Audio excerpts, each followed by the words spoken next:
Hello everyone, welcome to mess solution garage. ఈరోజు మనం ఈ వీడియోలో లామిస్ థియరం మీద ఇంకొక సమ్ నేర్చుకుందాం. ఇది చాలా ఇంపార్టెంట్ సమ్. ఒకసారి ఈ సమ్ చూస్తే, ఏ వెయిట్ ఆఫ్ 80 న్యూటన్ ఈ suspended by 2 strings attached to it. అంటే మనకి ఇది ఏదైతే ఉందో ఇక్కడ మనకి వెయిట్ అనేది ఉందన్నమాట. ఈ వెయిట్ని 2 స్ట్రింగ్స్ కాస్తున్నాయి. ఓకేనా? అంటే ఇప్పుడు ఇవి 2 స్ట్రింగ్స్, ఇక్కడ మనకి ఈ 2 స్ట్రింగ్స్ దగ్గర టెన్షన్ అనేది వస్తుంది. ఓకేనా? ఈ స్ట్రింగ్స్ 2 ఒక వెయిట్ని 80 న్యూటన్ వెయిట్ని ఈ స్ట్రింగ్స్కి అటాచ్ చేసి పెట్టాము. ఓకేనా? One of the string is in the horizontal direction. ఇందులో ఒక స్ట్రింగ్ హారిజాంటల్ డైరెక్షన్లో ఉంది. And the other is at an angle of 30 degrees to the horizontal direction. అంటే అందులో ఇంకొకటి హారిజాంటల్, ఇది హారిజాంటల్ లైన్ కదా, దీనికి 30 degrees ఉందన్నమాట. అంటే ఇక్కడ ఉంది, అంటే హారిజాంటల్కి ఒక 30 degrees పైన ఉంది అని. And the other is at an angle of 30 degrees. Okay, so ఇదే నేను 2 times రాశాను. ఓకేనా? As shown in the figure. Determine the tension in the 2 strings by using Lami's theorem. చాలా సింపుల్ అనమాట. ఇక్కడ ఏదైతే హారిజాంటల్లో ఉందో దీన్ని T1 అనుకున్నాను, ఏదైతే యాంగిల్లో ఉందో దీన్ని T2 అనుకున్నాను. ఓకేనా? ఇది కిందన ఉంది కదా ఈ వెయిట్, దీన్ని 80 kN అనుకుంటే, ఇది యాంగిల్ ఇచ్చారు కదండి, ఇది హారిజాంటల్ లైన్ అనుకుంటే, ఇది 30 degrees అంటే ఆటోమేటిక్గా ఇది 150 కదా. ఎందుకంటే ఇలా మనకి ఈ టోటల్గా ఇది 180 degrees కాబట్టి 150 + 30 = 180 కాబట్టి నెక్స్ట్ ఇది పర్పెండిక్యులర్గా ఉంది కాబట్టి 90. నెక్స్ట్ ఇది కూడా మనకి 90 degrees అవుతుంది.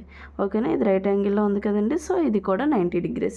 మనము గివెన్ డేటాలో మనకి ఏమి ఇచ్చారు, W = 80 Newton అంతే. ఓకేనా? సో మనం లామిస్ థియరం ఫార్ములా రాసుకోవాలి.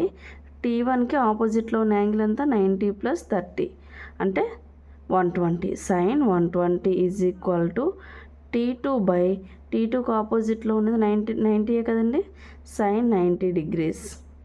ఓకేనా? T2 ఇది ఇది ఫోర్స్ అనుకుంటే దీని ఆపోజిట్లోని యాంగిల్ ఉంటుంది. నెక్స్ట్ T3 అంటే జస్ట్ వెయిట్ ఇచ్చారు కాబట్టి సో 80 రాసుకుంటాం. 80 ఈ 80కి ఆపోజిట్లో ఉన్నది 150 degrees కదండి, సో sin 150. సో మనం క్యాషియోలో కాలిక్యులేట్ చేసుకోవాలి. క్యాషియోలో కాలిక్యులేట్ చేసినప్పుడు జాగ్రత్తగా చూసుకోవాలి. ఓకేనా? సో నేనేం ఫస్ట్ ఈ రెండింటిని కన్సిడర్ చేస్తాను. సో ఓకేనా, దీన్ని ఈక్వేషన్ 1 అని అనుకుందాం. ఓకేనా? T1/sin 120 అంటే sin 120 = 80/sin 150ని నేను కన్సిడర్ చేస్తున్నాను. సో ఈ వాల్యూస్ని సబ్స్టిట్యూట్ చేస్తే T1/sin 120 అంటే sin 120 వాల్యూ ఎంత వచ్చింది, 0.866 = 80/sin 150 వాల్యూ ఎంత వచ్చింది, sin 150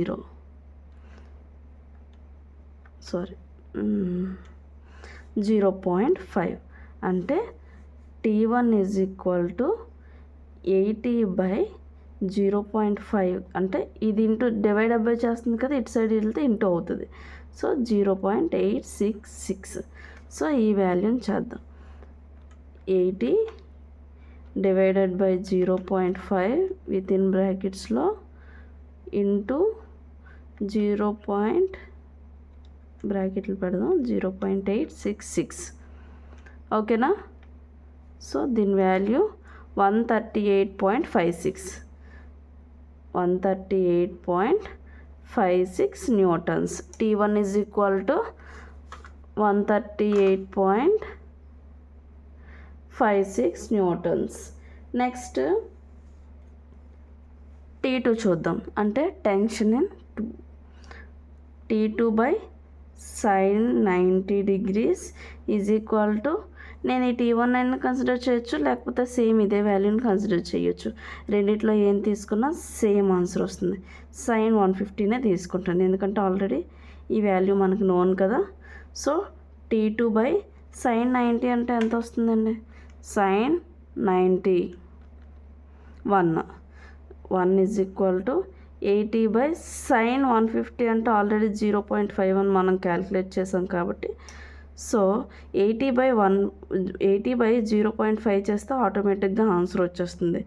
కిందన T2 కిందన డివైడెడ్ బై 1 ఉంది కాబట్టి same value T2 is equal to 80 divided by 0.5 160 వచ్చింది. So 160 newton. So T2 is equal to 160 and T1 is equal to 138.56 newtons. చాలా సింపుల్. మనం ఏ రెండు ఈక్వేషన్స్ని తీసుకున్నా ఒకటే, ఎందుకంటే ఇది T1 by sine 120 is equal to T2 by sine 90 is equal to 80 by sine 150 కాబట్టి దీన్ని సింపుల్గా మనం చేసుకుందాం అనుకుంటే, ఈ టర్మ్ అంతటిని ఏ అనుకుంటే, ఈ టర్మ్ని ఈజ్ ఈక్వల్ టు బి అనుకుంటే, ఈ టర్మ్ అంతా సి అనుకుంటే, A is equal to B is equal to C.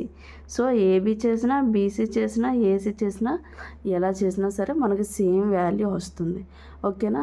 మీకు ఈ వీడియో నచ్చినట్టయితే లైక్ చేయండి, షేర్ చేయండి, సబ్స్క్రైబ్ చేయండి. Thank you from mess solution garage.